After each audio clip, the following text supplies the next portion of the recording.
heran negara-negara besar kebakaran jenggot, ternyata Iran diprediksi akan menjadi negara nuklir laten. Potensinya menjadi negara paling berbahaya cukup besar. Ini alasannya.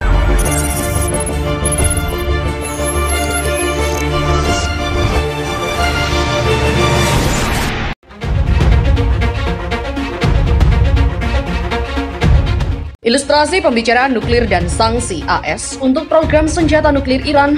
Perundingan untuk menyelesaikan kesepakatan nuklir Iran di tahun 2015 lalu kembali dilanjutkan di Wina. Sayangnya, menurut analis politik senior Al Jazeera Marwan Bishara, hal ini mengulang kembali kesalahan dahulu. Mengutip artikel yang tayang di Al Jazeera, Bishara menyebut kondisinya masih sama saja. Amerika Serikat memperingatkan serangkaian sanksi, Israel mengancam perang, Eropa hanya ikut tunduk dan Arab menonton di samping. Saat Iran ingin membicarakan dilaksanakan dengan cepat dan mereka ingin mempercepat pengkayaan uranium. Namun kali ini tampaknya ada satu perbedaan, yaitu diplomasi tampaknya gagal membuka pintu terbuka untuk beberapa skenario. Skenario tersebut merupakan arahan dari mantan Presiden AS Donald Trump dan kepercayaannya di Timur Tengah, mantan Perdana Menteri Israel Benjamin Netanyahu, yaitu perang dan kemungkinan Iran menjadi negara nuklir.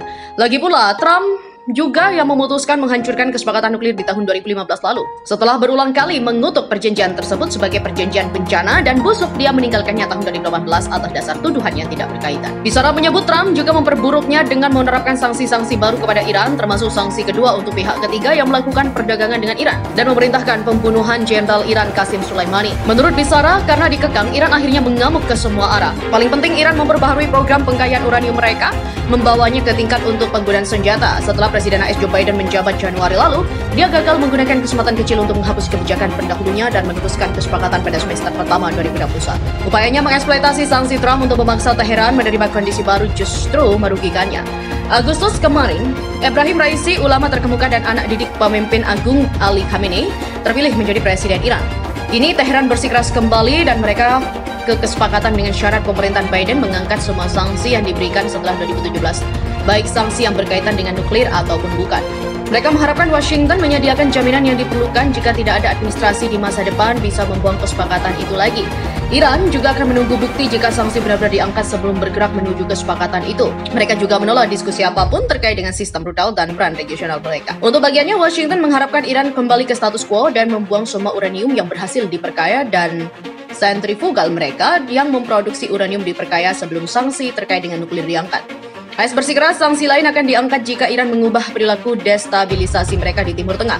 AS juga bersikeras perlunya kesepakatan yang lebih komprehensif dan lebih permanen yang menjamin Iran tidak akan memproduksi senjata nuklir lagi. Pendeknya, karena ketidakpercayaan mengakar dalam dan ekspektasi semakin liar, kembalinya kondisi kepada kesepakatan tahun 2015 lalu tampaknya tidak mungkin dan juga sangat tidak efisien untuk menyelesaikan masalah nuklir ini. Inilah mengapa administrasi Biden sedang mempersiapkan rencana B yang termasuk tekanan diplomasi lebih kuat dan sanksi ekonomi lebih keras terhadap Iran. Namun menurut Bishara, sekali lagi ini merupakan kebijakan yang telah dicoba dan gagal berulang kali. Menurut Bishara, apa yang menggunakannya lagi mengingat Iran bisa mempercepat pengkayaan uranium mencapai 90% yang diperlukan untuk menjadi negara nuklir. Sementara pemerintahannya yang keras mendorong pertahanan ekonomi melawan imperialisme AS. Jika AS tidak bisa memainkannya dengan hati-hati, mereka akan sendiri yang menghadapi Iran dan kuat. Rusia dan China tidak akan tergabung dengan kampanye tekanan melawan Iran mengingat ketegangan antara mereka dengan pemerintahan Biden dan diragukan juga jika Eropa akan bergabung tanpa ada garis akhir tampak. Inilah sebabnya AS memperingatkan jika semua pilihan disediakan, tapi menurut Bashari, AS sudah berulang kali mengecewakan dunia dengan baru ini Taliban di Afghanistan justru menang. Kemudian dalam urusan Ukraina, Taiwan, Venezuela, Suriah, Korea Utara, dan sebagainya. Beberapa laporan kini mengatakan administrasi Biden mulai menyiapkan pilihan perang kepada Israel, mengingat Israel satu-satunya kekuatan nuklir dengan lampu hijau untuk bisa bertindak militer melawan program nuklir Iran, yang mana bisa memimpin terjadinya perang regional. Namun tidak ada dari Washington atau Teheran yang berminat pada ketegangan militer.